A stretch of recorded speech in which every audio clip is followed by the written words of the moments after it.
Class 9 NCERT Chapter 7 Exercise 7.1 Question number 7.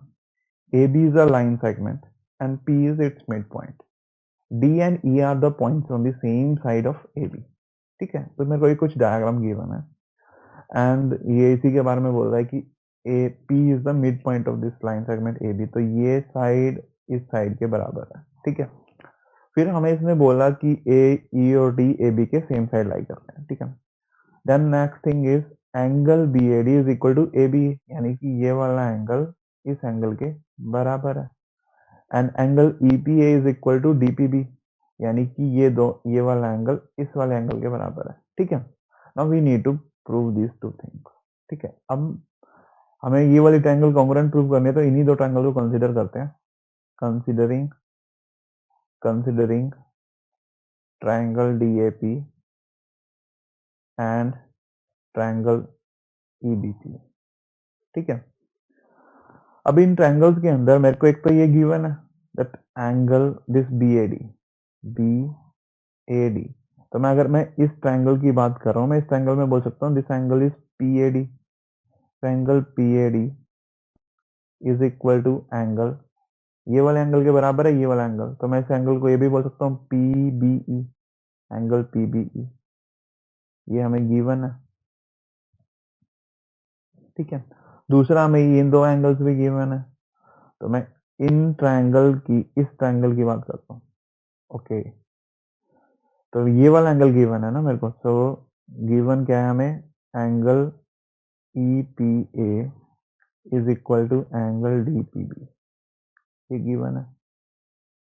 ठीक है, अगर मैं ये वाला ट्रायंगल की बात करता है, ये वाला, तो ये वाला एंगल तो हमने यूज कर लिया. अब ये वाला एंगल इतना तो आ नहीं रहा, इतना एंगल हमारे पास आ रहा है ना, और मैं अगर ये वाली ट्रायंगल की बात कर रहा तो इसमें ये वाला एंगल आता है ना. तो मैं क्या करता हूँ, ये वाला एंगल इन दोनों एंगल्स में ऐड कर देता हूँ. So now adding angle EPD to both side, तो ये हमारे पास क्या बन जाएगा. देखो, EPA की बात कर रहा था, तो अगर मैंने ये वाला एंगल ऐड कर दिया, it will be DPA. Similarly इसमें मैं इस वाले एंगल की बात कर रहा था, दैट इज DPB.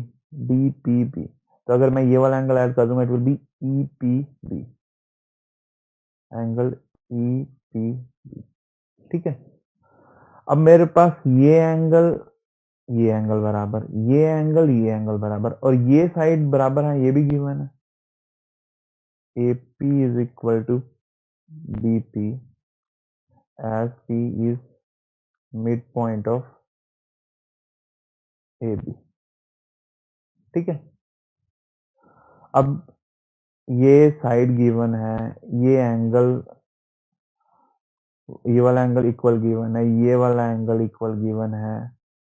तो एक चीज बताओ, ये वाला एंगल इक्वल गिवन है, साइड एंगल गिवन है, तो मैं बोल सकता हूँ कि these two triangles are congruent by angle side angle property. therefore triangle DAP is congruent to triangle EBP by